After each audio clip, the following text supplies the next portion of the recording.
Okay, so today we're going deep on something you sent over. It's a piece by a teacher, and it's about this classroom discussion that they had about gender, and they end up using a story to kind of teach a lesson. And so, I guess what we're going to try to do today is really break this down. What are the main points here, and why is this something that's worth talking about? Yeah, I mean, on the surface, it's just a little classroom anecdote, but I think it gets at something a lot bigger, right? How we Yeah. see ourselves and how we see each other. So, Exactly. Yeah. So let's jump right in. So the piece starts with the teacher kind of reflecting, looking back on how the gender balance in their engineering classes has changed over the years. Like 35 years ago, they were the only girl in the class, right? yeah. Now it's more like 40% girls, 60% boys. And they mentioned this little detail that back when they were the only girl, the boys used to kind of tease them a bit, but then it turned into like real friendship. So you get this sense of like progress, but also maybe like some things haven't changed as much as we'd like to think. Yeah, and I wonder if that teasing, even though it sounds, pretty lighthearted, if that kind of set the stage for the whole who's better argument that comes later on, right? Like maybe even when the numbers even out, there's still these kind of, unspoken assumptions lurking beneath the surface. Oh, that's a good point. Yeah. And that's what leads us to the main event of the piece, this like huge argument that breaks out between the girls and the boys on a free day at the end of the semester. And the topic is just straight up which gender is better? And like it sounds like it got pretty heated. It did, yeah. It's really fascinating to look at the kinds of arguments each side makes. Like you can really see how deeply they feel about, the differences between men and women and what those differences mean. Yeah, totally. So the girls are coming out strong, saying that women are actually the more powerful gender. They say women can handle more pain, they're better at managing things, and basically that every successful man has a strong woman behind him. The quote that really stuck out to me was, "It is ultimately the woman who makes the man. She is more powerful, has great endurance for pain, and a better manager than a man. All successful men have been backed by supportive women. Without her help, man cannot achieve anything." So they're not holding back. No, they're definitely not. And, it's interesting. What kind of power are they talking about here, right? Is it physical strength, emotional strength, social influence? Like power can mean so many different things. Yeah, that's a great question. And of course, the boys, they're not just going to sit there and take that. So they fire back with their own arguments, saying that women will always be in second place. And their first piece of evidence is that there are way fewer female Nobel laureates. Hmm. That's an interesting one to start with, right? Because it kind of assumes that, winning a Nobel Prize is the ultimate measure of success. Hmm.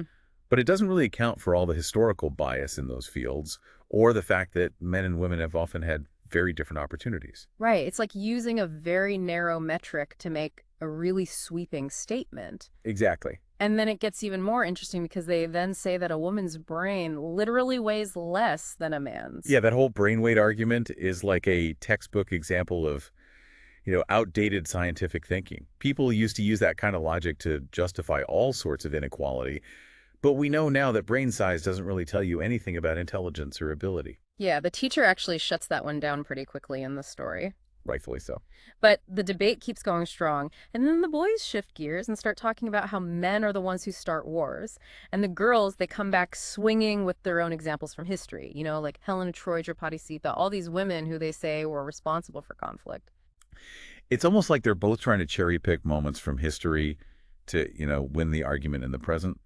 But it also makes you think about how we use the past to understand, gender roles today. Right. Like, is it even helpful to look at those historical examples, or does it just muddy the waters? That's such a good point. It's like they're so focused on being right that they've lost sight of the bigger picture. And at this point, the teacher realizes that, this isn't going anywhere productive. So they decide to intervene and they say to the class, "I will tell you a story, listen to it, and decide who is great." Like classic teacher move, Right. right? Yeah, totally. Yeah. And it's so smart because instead of just, lecturing them or trying to shut down the argument, they switch things up and use a story to get them thinking in a different way. For sure. Yeah. So the story is about these two kings, right? One from Kashi and one from Kosala. They're both super powerful, like they're equals in every way, but they also hate each other's guts.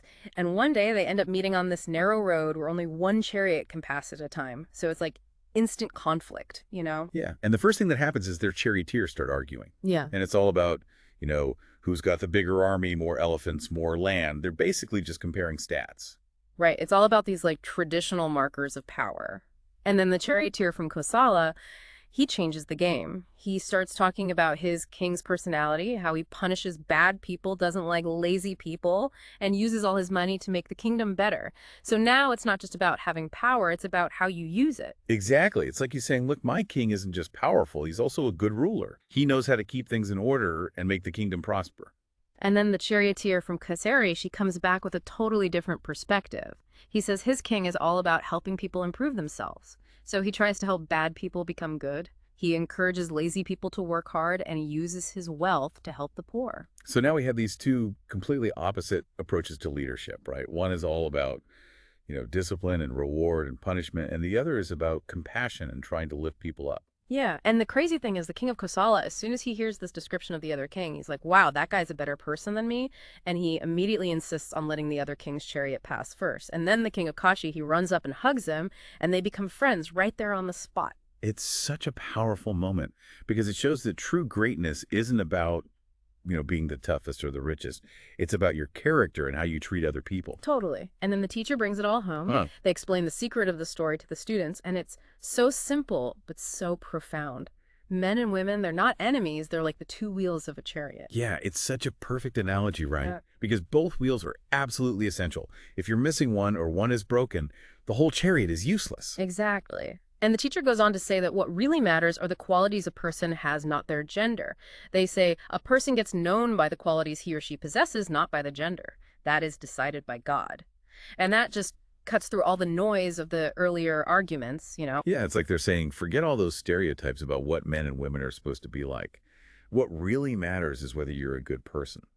Right. And the teacher then kind of expands on this. They say, I am teaching you computer science today, but you will learn more in real life. What I am teaching is also how to be a good human being. These are the essential qualities you need to do well in life. So it's about so much more than just technical skills. It's like that classic idea that education should be about forming the whole person, Hmm. right? Not just filling their head with facts, but also helping them develop their character. Absolutely. And the piece ends with this really beautiful image. The whole class is gathered around the teacher and everyone's trying not to cry. You can just feel the emotional impact of that story and the lesson it taught. It's like they all had this shared moment of understanding.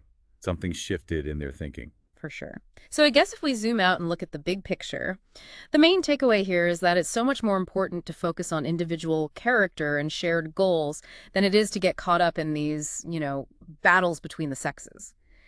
Just like those two kings who found common ground and became friends, and just like those two wheels of the chariot that need each other to function, men and women, they need to work together and appreciate each other's strengths. Yeah, it's a reminder that we have so much more in common than what divides us. Yeah. And focusing on those shared values and goals is how we make real progress. So that brings us to a question for you, our listener. What are the chariots in your own life? Think about your relationships, your teams at work, even the bigger systems you're a part of. Are both wheels being valued equally? Are they both contributing their best? And what happens when we start thinking in terms of us versus them instead of we? It's something to really think about. Definitely food for thought. Thanks for joining us for this deep dive, and we'll see you next time.